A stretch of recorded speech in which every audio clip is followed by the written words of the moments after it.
my name is Nijara Ahmetasevic. Hello and welcome to the first podcast by the Digital Communication and PR Department at the International University Burj, Sarajevo. Our first guest is Henri Sulku. Henri is a journalist and editor of the Turning Point magazine, and recently he was part of the crew on the flotilla toward Gaza. Like everybody else, Henri was abducted and held in detention for a couple of days. It happened in September this year. Today, Henri is with us and he will tell us about this experience and his reasons to be part of the flotilla. Thank you. Thank you for inviting here. And yes, it has been now 3 weeks almost, little bit less than 3 weeks. We were released on Sunday, the 12th of October. And having in mind that you went through very extreme experience, you feel quite okay? Yes, I mean, it was quite a demanding trip. Also, the boat trip was kind of physically exhausting in a way. And of course, during the detention, I also lost like my laptop, my working laptop, my working phone, my working camera. So there was also a lot of practical difficulties of coming back home and continuing work. But at the moment, everything is good. I have been back in Milan, where I'm based, and continuing my work at the moment. Okay, can we go back to the mission and can you tell us more about the mission, how it came together, who participated, and what was the goal of the mission? Yes, so this mission, as you mentioned, I work for this international online magazine called Turning Point. And one of the organizers of this boat called our editor in New York. Also, this organization behind the boat is American organization called Global Freedom Flotilla Coalition. So they called our editor in New York, said that now they are organizing a big boat. Like at the time, there were a lot of these small sailing boats, part of the Global Sumut Flotilla going towards Gaza. So this Freedom Flotilla boat was much bigger. We were almost 100 people on board. And what was particular about this boat, which this organizer, Huwaida Arraf, also communicated for us in the very beginning, is that this boat is for medical workers and media workers.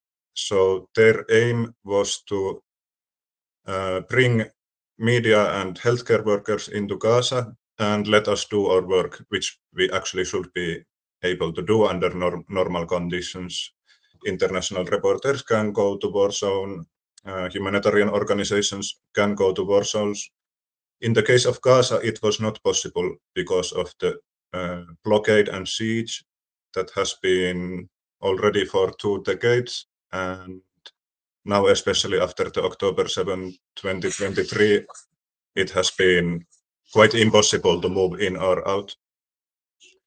So the mission of this boat was to try to break this media siege that is imposed around Gaza, and also to show solidarity towards our colleagues there on the ground, because both media workers and healthcare workers have been systematically targeted during this ongoing war in Gaza. There are more than 250 journalists killed and more or less same amount of doctors and other healthcare personnel.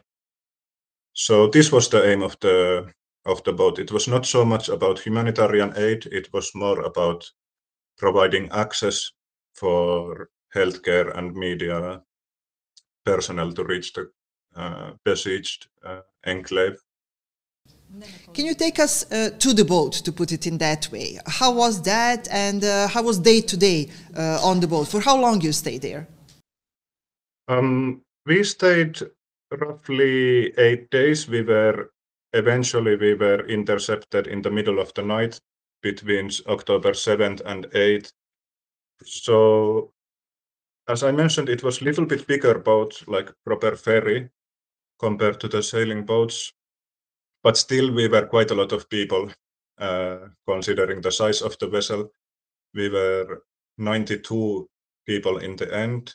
So the boat was quite crowded. Let's say we had, the passenger area has these rows of 3 seats, little bit like in trains or buses. So we were basically sleeping one person on the 3 chairs and one person on the food area. So we were really like sardines during the nighttime. But despite this, there was very kind of friendly atmosphere. Like there was this, let's say, spirit of being on a common mission. Everyone was trying to help each other and put effort that we don't start to develop any tensions or arguments during the trip. So the atmosphere was very cooperative and friendly. And of course, in this kind of boat, nobody can be a free rider because we have to organize everything by ourselves, like including cleaning, cooking, taking care of the drone watch. We had 24/7 drone watch, meaning that there are few people on the deck looking at the sky, because there had been these earlier attacks around Tunis and Crete against other boats, dropping some incendiary devices or kind of improvised explosives. So we had to all the time have 2-3 people, even 4 people watching the sky, that nothing is coming. Besides this, we were quite freely to work, because each of us, especially the journalists, we had a lot of work to do, of course, like communications and this kind of things. So most of the daytime, we had a small part of the boat kind of press office where we had a Starlink connection, and we were just doing our work. Basically, that's it. Besides, every day we had a kind of meeting in the morning to share some information, make some decisions that concern everyone. And then every day we had also some exercises or drills for boat safety. Like if there is some problem with the boat, we must know how to move 100 people fast. But also for the potential interception, we were training every day, 1, 2, 3 times in random times. They just call the boat radio to say, now is a drill, how to move fast to the designated area where we can then face the potential interception. So also these trainings were quite intensive, because this boat, I forgot to mention, it was organized very fast. It was going towards Gaza already in May this year, but they had to stop the mission because the boat was bombed heavily in Malta, close to Malta. It was not fit for seas, not fit for sailing, so they were repairing the boat, and in the end, it was put together in 1 week. Like all the people were invited, and me also, I joined with very few days of notice, like 3 days of preparations. So usually, as far as I understood, they would have some 1 week training before going to the boat. So we had only 1 day. So for this reason, we also continued the training every day, how to, especially for the interception, how to avoid panic, how to remain non-violent, how to mentally handle the situation, how to support each other if we see that someone is struggling. So this was more or less the daily life. Quite a lot of work. I guess you were also talking about how to keep on with this tension that you feel all the time. You were aware that there is a big possibility that you will be intercepted. You were at the same time hoping that you will reach Gaza. So these are like 2 completely different things that you have to prepare yourself. Yes. How was that, and how was that process for you? I mean, there was quite widespread atmosphere on the boat that we will likely be intercepted. It was considered the more probable scenario. I don't know, I cannot give you numbers, but people said maybe 80%, maybe 90% we will be stopped. So this little bit dominated the thinking or the mental preparation on the boat. So then after we witnessed a couple of after first couple of days with some other journalists, we witnessed that we are actually preparing only for that scenario. We started to push the discussion more towards like, okay, if we go to Gaza, what do we actually do? Because, you know, even if it's smaller probability, you should still be prepared for it, because I mean, it's one of the most central war zones at the moment. There is a genocide going on. Journalists cannot go in, and you may go in for, let's say, 24 hours, 48 hours, 1-2 days, if you want to come back with the boat. If you want to stay, you could have stayed, but you would be completely on your own. If you wanted to come back, you should be back on boat in 1 or 2 days. So then we started to have discussion. Okay, we go there as a journalist. You have 24 hours to time. What should you do? Like, there were different ideas. Maybe we can connect with some local journalists. Maybe they have some material to give us to get out of Gaza that they cannot get out by internet. Maybe where we land, maybe there are some points of alleged war crimes that have not been possible to investigate because of the siege. Maybe we can go to one of these sites and document it. Maybe we can try to meet as many people as possible, collect interviews. There were different proposals, but this, and then some people, let's say, they had also their individual plans. For example, there was one documentarist who had for a long time had this plan of going to Gaza and make a documentary there, and he was just following his own plan. But the rest of us, we started to develop different options, and then also consulting the both organizers what could be possible or not. So yeah, this was more or less. And one very practical thing to ask, how do you pack for this kind of trip? Is there something you cannot have, something you have to have? You cannot have much of the things with you, I guess. So how do you pack? How do you prepare, like in that sense? Yeah, that was also for me a question, because I mean, I have made not similar, we cannot say similar, but I have made some reporting trips to conflict zones, and I start to know more or less what to pack. Like, you have your laptop, you have your computer. If you have some kind of portable internet, very good. If not, try to find Wi-Fi's or local SIM card. How you say, this extension cable with several chargers, several sockets, very important, because maybe you have just one plug, but you have to charge several devices, audio recorder, camera, whatever, like usual field equipment. I don't know, personally, I never had protective gear or, vests or helmets. In this trip, I didn't see anyone carrying them. So I think quite light equipment. Then there was, of course, the question of sea, which was for me something completely new. I had absolutely no idea what should be taken for the sea. So I just bought some, this kind of dry bags that you can close, waterproof for the electric devices, some medicines. The organizers gave us also a list of medicines that could be useful, like motion sickness, seasickness. But I mean, we were all traveling very, very light, just one backpack and including sleeping bag inside the backpack. So very, very light. And then the interception happened. Can you recall that moment? How did it happen, and what really happened there at the boat?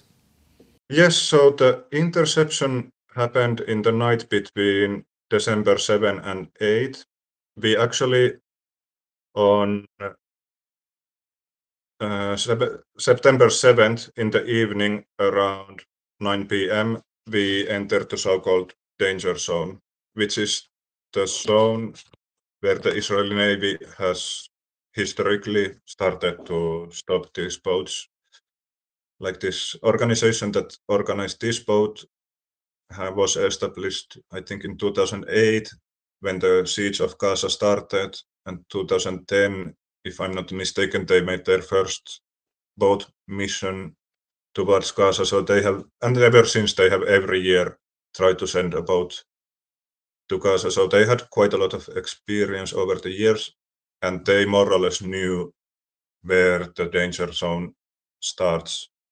So we entered this danger zone, let's say, in around 9 October 7th. I happened to be actually on drone watch that night. I took double shift to be able to, I mean, I wanted to stay awake because of the danger, but also to be able to see the first signs if there are any. And we didn't see anything. Like until 4 o'clock in the morning, we didn't see absolutely nothing. We were very close to Egypt, just 20 nautical miles away from Egypt. So we saw a lot of boats coming from Suez Canal. We saw a lot of airplanes going to Egypt or from there to Europe, but nothing suspicious at all. I finished my shift. It was, I don't know, maybe a little bit after 4. I went to do some small work on the computer. For some reason, I thought that I would stay awake until the sunrise, just because it's safer to sleep in daytime in terms of you want to be ready for if something happens. So then I went just on the deck in the middle of the night. I think I was, I don't know, drinking some tea, smoking a cigarette with one of the medics. We were just admiring how calm and beautiful everything was. And then someone came from the bridge, the command bridge of the ship, and said, grabbed me from the shoulder and said that, hey, you are a journalist, go to the bridge because now they are intercepting us. So it came quite out of blue, let's say. And I went to the bridge, and they had sent us some kind of pre-recorded message, like which explained their point of view. Sorry, when you say they, you are talking about Israel. Israeli Navy. So they called us that we are part of some Hamas campaign. We don't have right to go to Gaza. They argue it's a military zone for our security and for their operational security. They cannot let us there. Bring your humanitarian aid to Israel, to the port of Ashdod, and they will bring it from there to Gaza after checking that it's legitimate. And then the negotiator from our side explained the international law that we are humanitarian vessel. They have no right to interfere with us on the high seas. Actually, we have all the rights to go to Gaza, deliver the humanitarian aid. And this kind of back and forth went on for 5 minutes or something. We called also Port Said in Egypt, say that, okay, we want to come there. We have emergency. We communicated, or our negotiator communicated to the Israeli Navy also that we changed our course. We are now on the way to Port Said, but they said that no, if you don't comply with us, we will come and take over the boat with force. And yeah, very fast after that, we started to see the lights of the Zodiac boats. We started to hear the sound of helicopters, and I think just few minutes passed, and they already had their first helicopter like directly on top of our ship. And yeah, this is more or less how it started. And our plan was to bring all our people to the back of the boat, like on the open deck where we are visible. They see that actually the people were chanting also, we are journalists, we are medics. It was clear that we were on a humanitarian mission, we were civilians, we were journalists and medical professionals. This was communicated several times. But anyway, they brought the helicopter like directly on top of us, just some, I don't know, between 7 and 10 meters on top of us, pointed us with laser pointers. And when the helicopter is very, very close to you, there is a very strong wind, no? So they also kind of suppressed us that we cannot move. In that kind of wind, you can be flown over the board to the sea. So they kept us in place, and then from the other helicopter and from the boats, they loaded their soldiers on our boat. And from there, they did some kind of standard body check, like, just checking our pockets, if we had any weapons, if we had any, I don't know what, objects with us. At this point, actually, they already started stealing some equipment. For example, from me, they took my GoPro camera at this point. They just put it in their pocket, and I was like, hey, that's my professional equipment. He said that, oh, no worries, you will get it back when we get to the port. But I mean, if you see a soldier taking your stuff and put it in their pocket without making any kind of documentation, you know that it's basically stolen, it's gone. And at this point, they also started a little bit separating us, like, trying to identify some troublemakers or put people in different categories. What I was surprised was that this was actually pretty racial profiling. Like, they took all the Arabs, all the Turks to a set. They first took all of them out, put them in one place. I don't know, I guess in their perspective, they were more threatening, or I don't know. They considered or this is something that for me appeared that, for example, Arab, they considered more like an enemy. For us Europeans, they considered maybe that we were somehow confused, we didn't know what we were doing, that we somehow ended up in some Hamas operation without knowing about it. Or they tried to communicate this kind of idea towards us. But the Arabs and Turks, they took aside. And after that, they packed all of us into the restaurant area of the boat, like put us sitting there.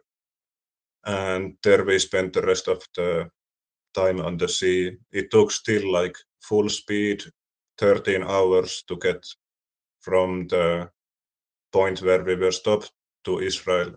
So, sorry to interrupt, but practically they overtook your boat, and with the same boat they took you to Israel port.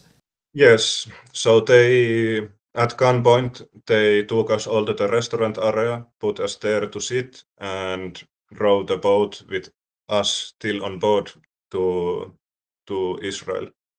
At that moment, for this part of the travel also, it was a little bit difficult, especially for the older people, because after the sun started to rise, the restaurant area with 100 people inside, it became really hot.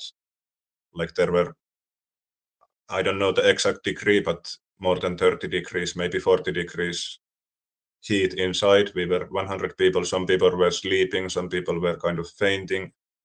So it was a little bit rough the last 12 hours.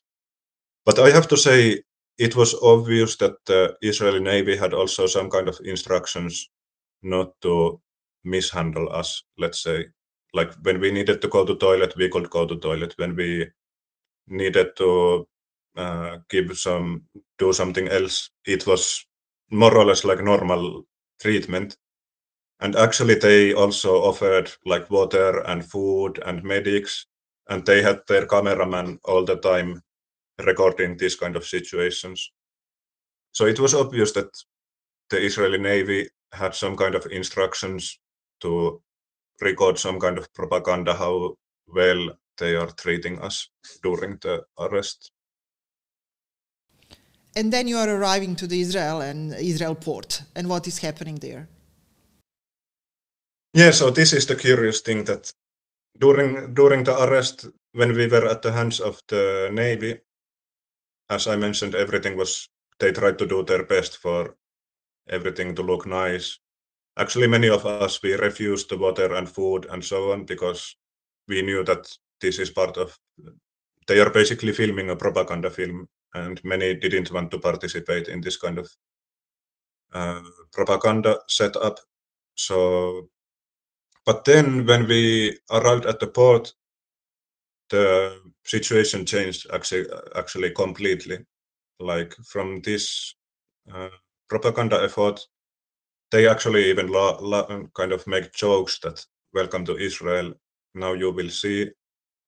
And when I was already going out of the boat, I saw that they had like a row of soldiers, and then towards the bridge, a small bridge where you go to land, and there was something like, let's say, 20 police officers and immigration officials waiting us. So they put us to walk one by one over the bridge, and then something like, let's say, between 3 and 5 people grabbed you and started like physically abusing you immediately when you arrived on land.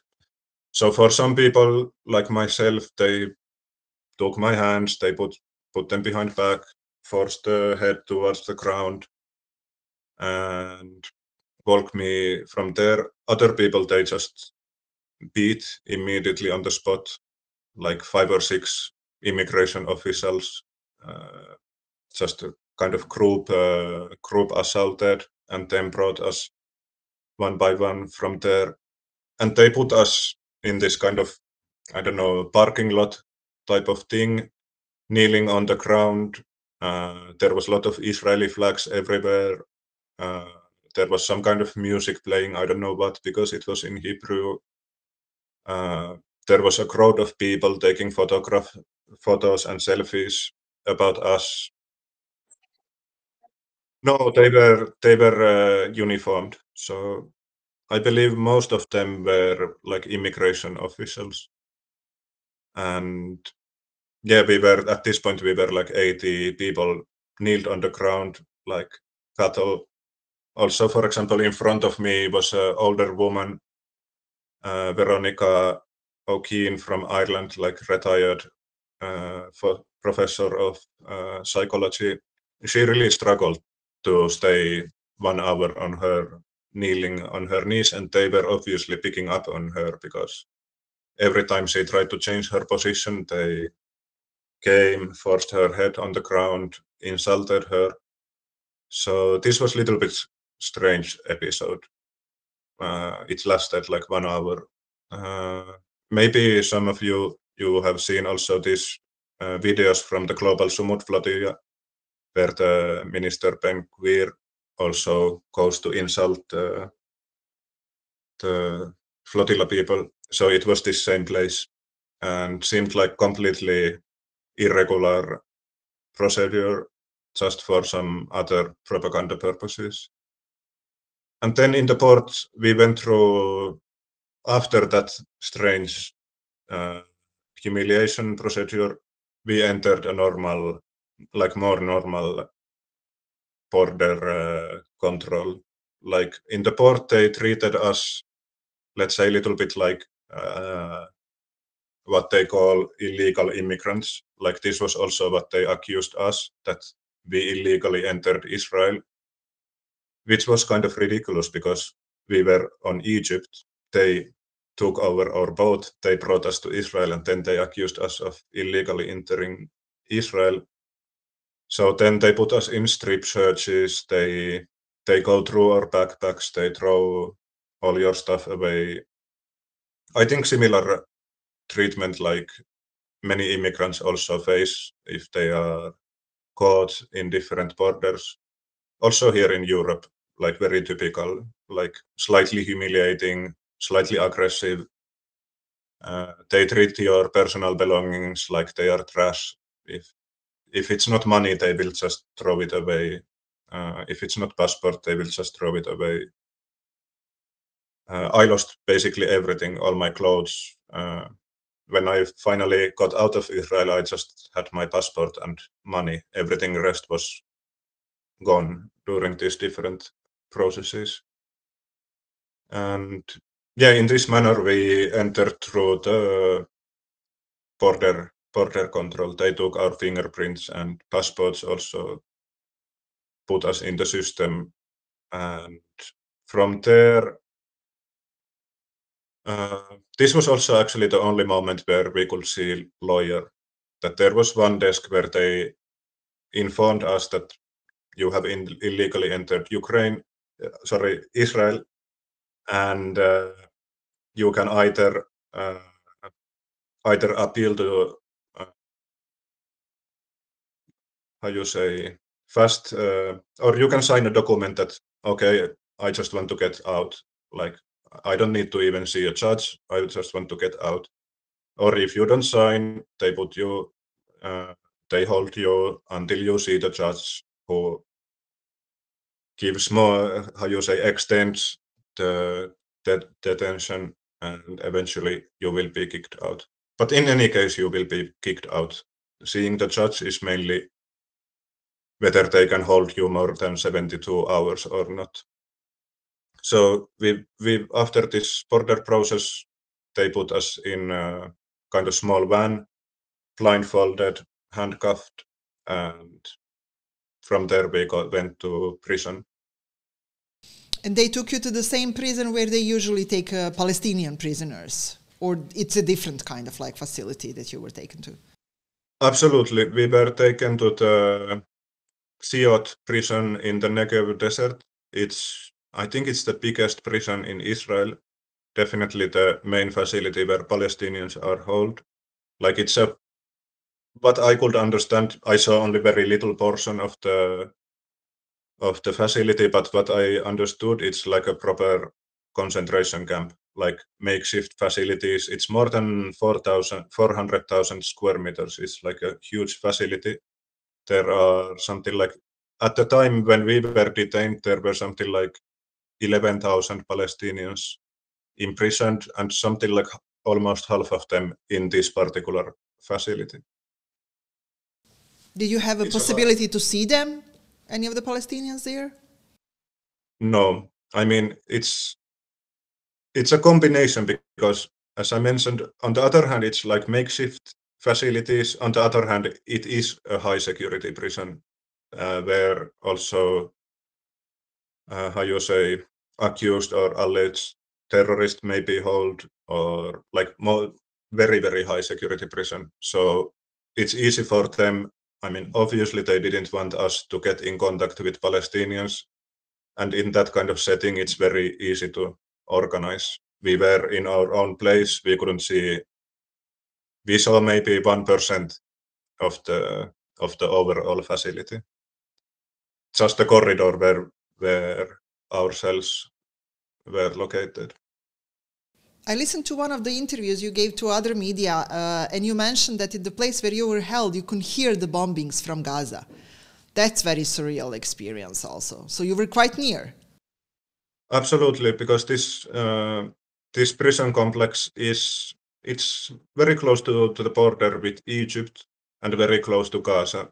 So we could hear the airplanes, we could hear also bombs, like explosions. Of course, you couldn't tell where and how who they are, but everyone kind of knew that only kind of probable answer is that is Israeli planes going to Gaza. Who else could be flying there? And it was pretty surreal situation, because of course during the boat trip we also followed news, and the last news that we had was that there would be a ceasefire, and it was supposed to start, I think, on the 9th of October, if I'm not mistaken, which was the day that we were imprisoned. And we heard the bombs. We were like, okay, what's going on? The negotiations, they collapsed, or we were in complete news blackout, of course, in prison. So we had a lot of, how you say, curiosity about what happened. Is there ceasefire? Is there not ceasefire? Maybe there is not, or maybe there is, but Israel is still bombing. We were in a little bit this kind of uncertain mood. Finally, you were released and sent back. I saw your pictures when you were released. You were dressed in some kind of like, all of you were dressed the same. You came back with the slippers. What is that? Yeah, so this was basically the prison uniform. Like at some point already at the border controls, they took basically everything of us. Even the shoelaces and belts, which often for me is a sign that, okay, now we are going to prison, because belts and shoelaces maybe you can use to hurt yourself or other people. So I thought we would go in our normal clothes, where we happened to have at the time. But when we arrived to the Xiot prison, they actually took our own clothes away. They gave us this kind of sweatsuit, jumper and trousers, gray, white T-shirt and sandals, and that was it. Like no socks even. And this is also one of the, how you say, I think one of the high security prison qualities, that they really take everything. You don't have anything personal with you. No books, no pens, no, I don't know, not even personal clothes. You have just the prison uniform, and they try to in this way also psychologically impact you. And now you are expelled from Israel. For how long? So yeah, this was also, I heard at the border. For some reason, I missed it during the trainings, or I wasn't aware of it before. But 100 years, which is which is a long time. I once got some entry ban for 5 years, but I mean 100 years is more than life, so we can say forever. On a very personal note, at the end, like, why have you done this? And do you regret now having in mind everything that you went through? No, I don't regret at all. Like, I mean, I knew that it was kind of low chance to get in to Gaza in this way. I knew that the chance of being stopped and arrested or detained would be bigger. But I mean, I definitely think it was worth it, because, yeah, this fact that more than 250 local journalists have been killed. There is this complete siege around Gaza, preventing, I mean, of course, food, medicine, life essentials, which is why it's at the moment understood as an instrument of genocide. But as a smaller but still significant part, it prevents also foreign journalists and foreign medical personnel also to go in and actively uh, participate in this situation. So even if the chance was low, the kind of reward, or how you say, as a conflict reporter, you always think of risk and reward.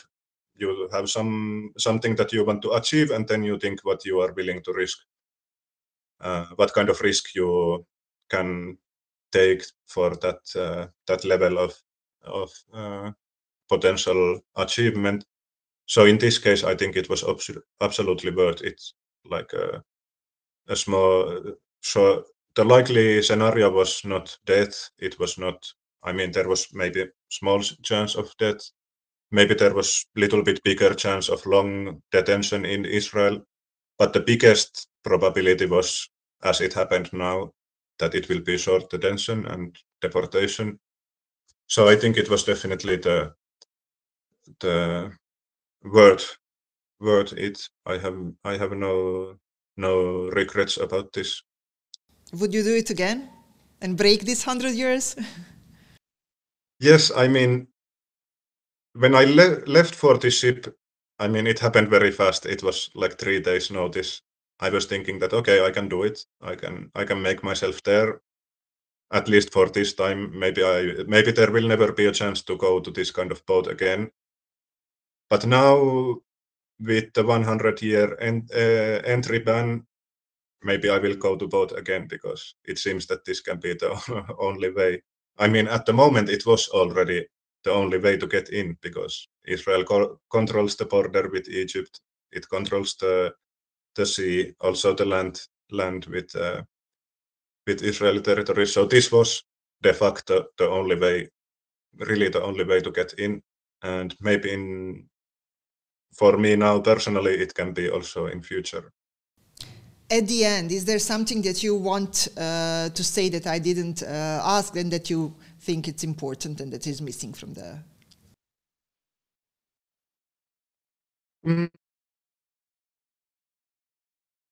Well, maybe one thing, because this it relates to the mission of this boat also. As I mentioned, this boat was not so much about humanitarian aid. It was about bringing people, about providing access for international journalists, international humanitarian and healthcare workers. And I think this mission is very important. Even now, if we have some kind of seemingly very fragile ceasefire, I mean, humanitarian aid is one thing, but really what we should focus, in my opinion, at the moment is about reconstruction, about supporting, in this case, the people of Gaza to reconstruct their own means of subsistence, their own means of being able to make food, being able to make media, being able to have your own hospitals and your own professionals like doctors, nurses. Because if you don't have your own media, if you don't have your own hospitals, not to even speak of food, medicine, and this kind of things, you are completely dependent on humanitarian aid. No, and this will not create the conditions for peace. Like if you want peace, people must be like self-sufficient. Otherwise, they cannot make self-sufficient decision to pursue peace. So this, I think, is something that I would also try to continue as a journalist, also after this trip, to try to support the Palestinian colleagues in this case to reconstruct their own media, to, I don't know, maybe educate new professionals to replace the ones that have been targeted and killed during the past 5 years. And I mean, this for me is something that I really took from this particular ship, and I think is very important. Like self-determination, reconstruction, this I think provides, regardless of what happens on the high levels of diplomacy, this is something I perceive very important for all of us. And thank you very much. It was very important, and we are more than grateful that you have been today with us. And I will show you the students for a second. Hey, nice to see you. Okay, thank you so much. Thank you for your time. Thank you. See you. Bye.